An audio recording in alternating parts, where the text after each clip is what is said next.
Hey guys, Paulie from Meldrum Performance Coaching and the Complete Personal Trainer podcast. Thanks so much for all the views, listens, etc., messages received over the last couple of weeks. It's just fantastic. So I'm going to keep on going on the train of educating and informing with my experience and all the things that I've learnt to be true or / untrue over the years, and we'll talk about that tomorrow. But I want to talk about equating sensation and results. So this is a really, really important concept to get across to personal trainers to be able to pass on to their clients so their clients get better outcomes. So a lot of the time we equate sensation and with results. So here's an example of this. A wall sit. A wall sit is an exercise where you can sit against the wall in a squat position, your knees are at a 90-degree angle, and what can happen then is we can sit there for a minute, 2 minutes, and it can create a ton of sensation. There's a ton of burning sensation in the quadriceps. It hurts, it makes you sweat, it gets your heart rate up, and that's all well and good. It has some definite applications for tendon rehab and for some other purposes, but it's not going to be anywhere near as good for developing strength, for developing muscle tone, muscle size, muscle strength, etc., as a leg press or, from there, a squat. So it's a lot of the time as personal trainers, we try and think of programs where we can actually equate sensation with results. So if the client feels a horrendous burn during a training session, they work really hard, they feel like death, that they're actually making progress. This is very rarely the case. Now, this is not me saying that training hard is not to be done. In fact, training hard is something that's not done often enough by most people, which is why they're coming to see us. So we really need to work on getting that balance between the correct application of progressive overload and then the correct equation of getting sensation and results. So how do we differentiate the two? The first thing that we need to quantify in all our programs is that we are providing some form of progressive overload. And progressive overload doesn't always mean more weight on the bar. So this is something that's been discussed quite recently in the fitness world, the different forms of progressive overload. In my mentoring program, we go over 3 different ways of progressing a program in terms of single progression, double progression, triple progression. And then also, I think about 9 different ways of methods to apply the single progression model to, a bunch of different algorithms that you can apply double, and a bunch that you can apply to the triple progression model. So there are a number of ways that we can progress a program, and they will often be quantitative, so data and number driven, so i.e. weight, sets, reps, or qualitative, filling the target muscle, increase stimulus to decrease fatigue, better intra-set performance, a better tempo adhered to throughout the program, better form markers, greater range of motion, etc. So what we need to do is we kind of need to find that sweet spot.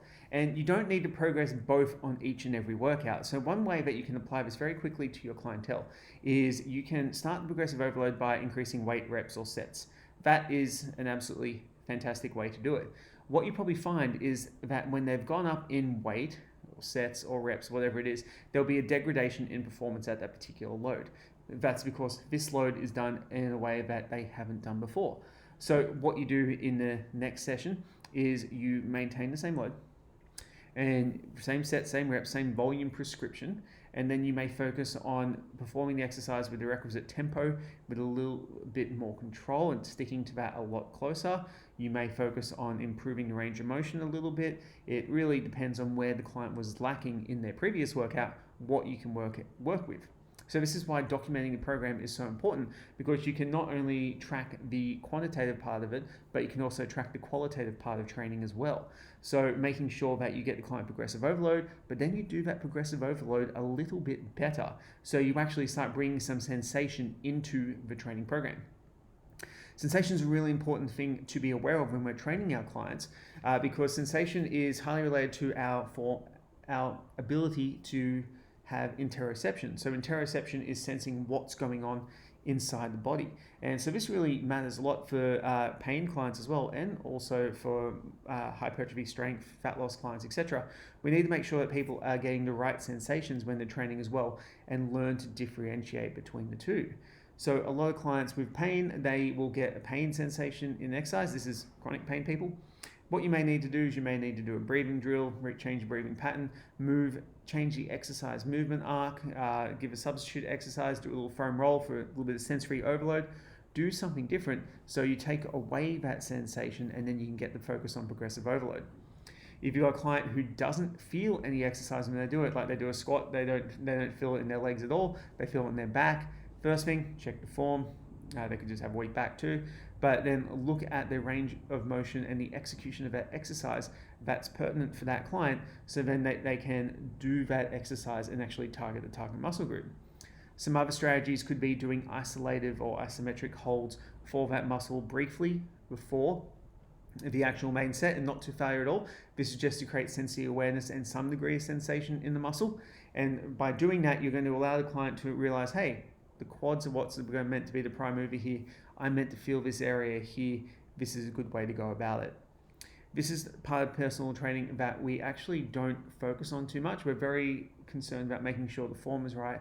People aren't doing things in a unsafe manner and their form looks like kind of textbook, but we're not really concerned on what the internal sensation of the exercise is.